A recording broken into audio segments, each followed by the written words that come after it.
आम्हाला सावंतवाडीला सुंदर आणि विकसित करायचं आहे. आम्हाला एक टाइम संधी भेटली तर आम्ही ते करून दाखवेल.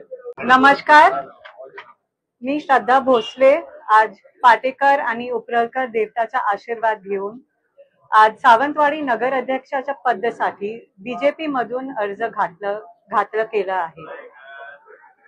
सामान्य देवेंद्र फडणवीस जी, नारायण राणे जी, रवींद्र चौहान जी, नितेश राणे जी आणि बाकीचे नेतेच्या आशीर्वादनी आज आम्ही सर्वांनी बीजेपीचा अर्ज दाखल केला आहे. आम्हाला आशा आहे की सावंतवाडीचे लोक आम्हाला आशीर्वाद देतील आणि सपोर्ट करतील. आम्हाला सावंतवाडीला सुंदर आणि विकसित करायचं आहे आणि त्याच्यासाठी आमची आम्हाला एक टाइम संधी भेटली तर आम्ही ते करून दाखवेल. आमचं जे स्वप्न आहे की सावंतवाडीला पूर्ण एकदा सुंदर वाडी करायचं आहे, तर ते आम्ही नक्की सार्थ करून दाखवूया.